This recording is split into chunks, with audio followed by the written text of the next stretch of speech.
warahmatullahi wabarakatuh. Waalaikumsalam Waalaikumsalam warahmatullahi wabarakatuh. Alhamdulillahirabbil alamin wassalatu wassalamu asrofil anbiya'i wal mursalin wa ala alihi wa ashabi ajma'in amma ba'du. Ibu Bapak DKA yang dimuliakan Allah Subhanahu wa taala.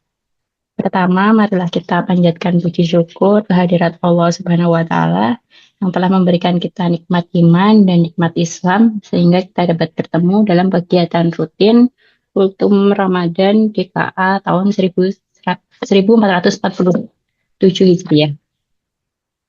Salawat serta salam semoga senantiasa tercurah kepada junjungan kita Nabi Muhammad SAW, kepada keluarganya, sahabatnya, dan kepada kita semua selaku umatnya hingga akhir zaman.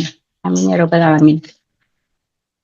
Bapak Ibu DKA yang dimuliakan Allah, bulan Ramadan adalah tamu agung yang datang setahun sekali, yang membawa begitu banyak kebaikan, keberkahan, dan ampunan. Sayangnya banyak di antara kita yang hanya menjalankan Ramadan secara wajib saja, berpuasa karena kewajiban, atau salat tarawih karena tradisi, tanpa mengisi penuh bulan suci ini dengan berbagai amalan sunnah yang diajarkan oleh Rasulullah Shallallahu Alaihi Wasallam. Maka pada kesempatan yang mulia ini, izinkanlah saya menyampaikan tausiah singkat mengenai amalan-amalan sunnah di bulan Ramadan, yang bila kita amalkan, insya Allah melipat gandakan pahala dan mendekatkan diri kita kepada Allah Subhanahu wa Ta'ala.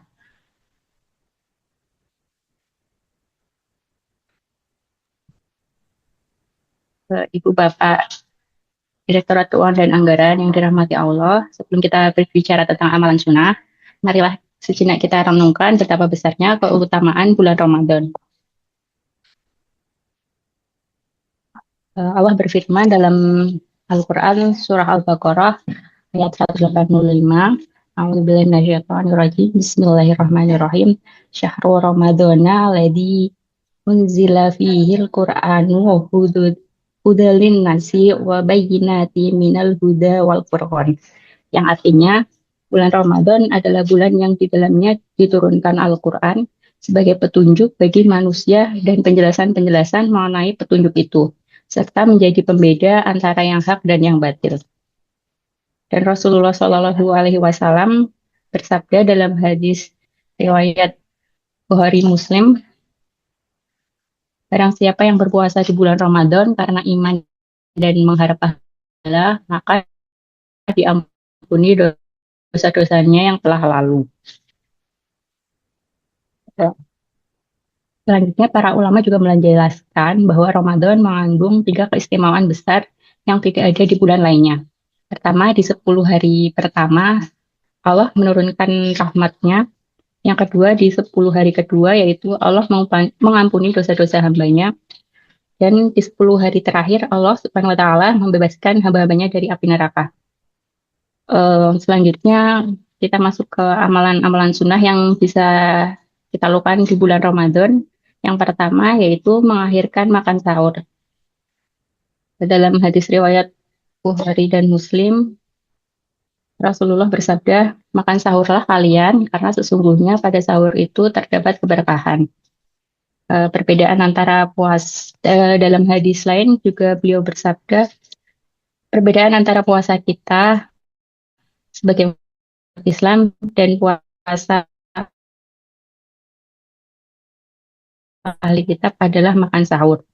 Sahur sih, tetapi merupakan ibadah yang mendatangkan berkah. Bahkan minum teguk Sallallahu Alaihi Wasallam yang dianjurkan untuk mengakhirkan sahur, yaitu menjelang waktu imsak kalau di Indonesia. Dan sahur juga momen istimewa yang dilakukan di waktu sepertiga malam terakhir. Waktu yang paling mustajab untuk berdoa. Waktu ketika Allah turun ke langit, maka manfaatkanlah waktu sahur kita untuk berdoa dan istighfar serta sholat tahajud, agar kita dapat puasa dengan lancar dan penuh berkah. Selanjutnya yang kedua adalah menyegerakan berbuka puasa. Dalam hadis Bukhari Muslim, Rasulullah Shallallahu Alaihi Wasallam bersabda, manusia senantiasa dalam kebaikan selama mereka menyegerakan berbuka. Berbuka dengan kurma atau air putih mengikuti sunnah Nabi dan adalah amalan yang sangat dianjurkan. Dalam riwayat Abu Dawud, Rasulullah juga berbuka dengan beberapa butir kurma segar, kalau tidak ada dengan kurma kering, atau jika tidak ada dengan seteguk air. Jangan lupa saat berbuka adalah waktu yang mustajab untuk berdoa. Selain itu Rasulullah juga bersabda, ada 3 orang yang doanya tidak akan ditolak, yaitu orang yang berpuasa ketika berbuka. Maka perbanyaklah doa-doa di saat kita berbuka puasa.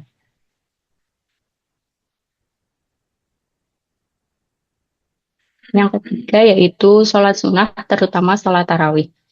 Sholat tarawih adalah sholat sunat yang ada di bulan Ramadan.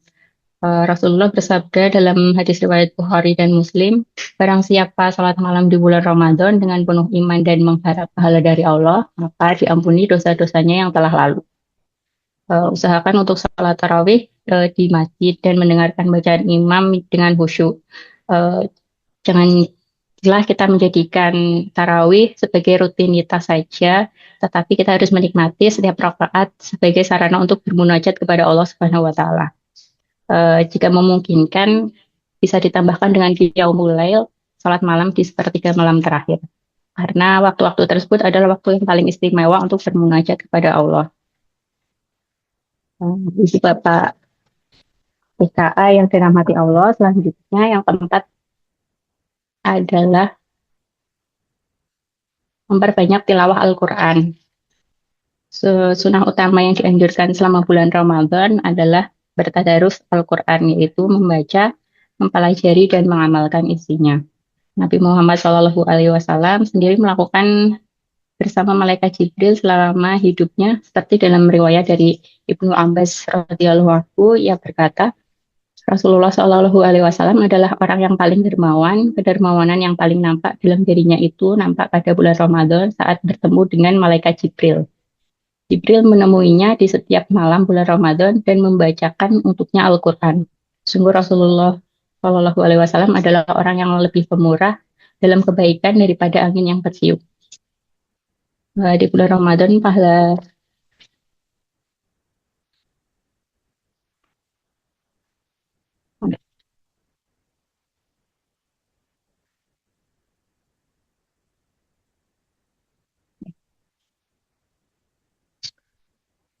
selanjutnya yang kelima adalah memperbanyak sedekah.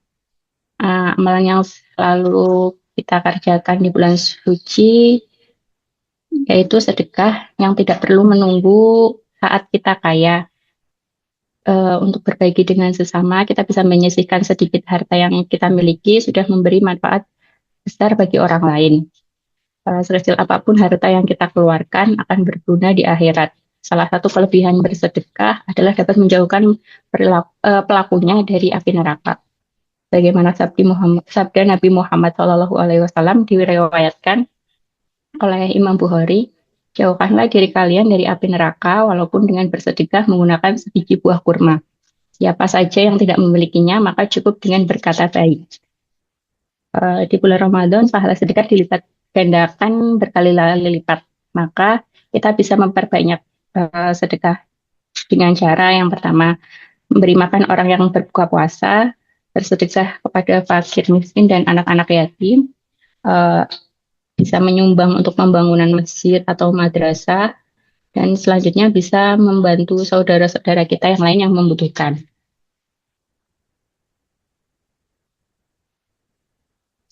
Selanjutnya yang keenam adalah melaksanakan iktikaf 10 hari terakhir. Melaksanakan iktikaf 10 malam terakhir di bulan Ramadan lebih diutamakan dibandingkan pada waktu-waktu yang lain demi menggapai keutamaan Lailatul Qadar yang waktunya dirahasiakan oleh Allah Subhanahu wa Ta'ala. Karena dirahasiakan utulah, maka siapapun dari kita senantiasa mengisi malam-malam Ramadan dengan berbagai amalia, baik wajib maupun sunnah, dengan tujuan agar tidak terlewatkan. Bagi yang belum bisa beriktikaf di 10 malam terakhir, eh, kita bisa dengan memperbanyak doa, zikir, sholawat, dan membaca Al-Quran.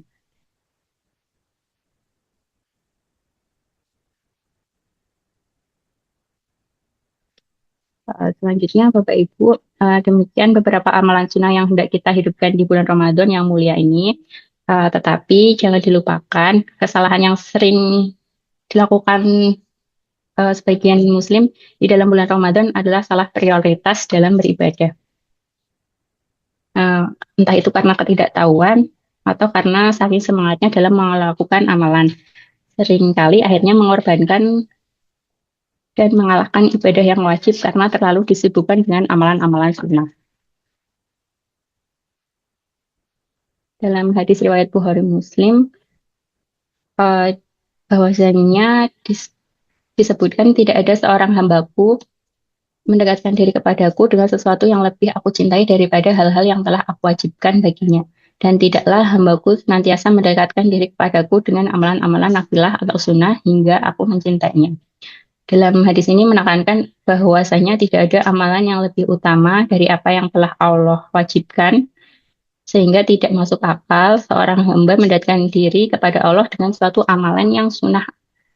Namun di waktu yang sama tersebut, hamba tersebut meremehkan hal-hal yang wajib. Pada hal ini sudah Allah Ta'ala perintahkan dan wajibkan baginya. Maka tidak terwujud kekuatan Allah kecuali dengan menjalankan semua perintah dan menjauhi larangannya. Karena hal tersebut merupakan pembeda antara hamba-hamba yang taat dan hamba-hamba yang suka bermaksiat. Sedangkan amalan sunnah tidak Allah syariatkan kecuali sebagai pelengkap dan penyempurna ketaatan pada hal yang wajib dan sebagai bentuk pendekatan diri kepada Allah serta cinta kita kepada Allah Subhanahu wa taala. Demikian yang dapat saya sampaikan. Semoga Allah memberikan kita kekuatan dan keistiqomahan untuk melaksanakan ibadah kita baik yang wajib maupun yang sunnah. Semoga Allah menerima puasa, sholat, dan seluruh amal ibadah kita di bulan Ramadan ini. Dan semoga kita termasuk orang-orang yang beruntung dan kembali fitri di Idul Fitri nanti. Amin ya robbal alamin. Mohon maaf apabila banyak terdapat kekurangan. Wabillahi taufiq wal hidayah. Wassalamualaikum warahmatullahi wabarakatuh.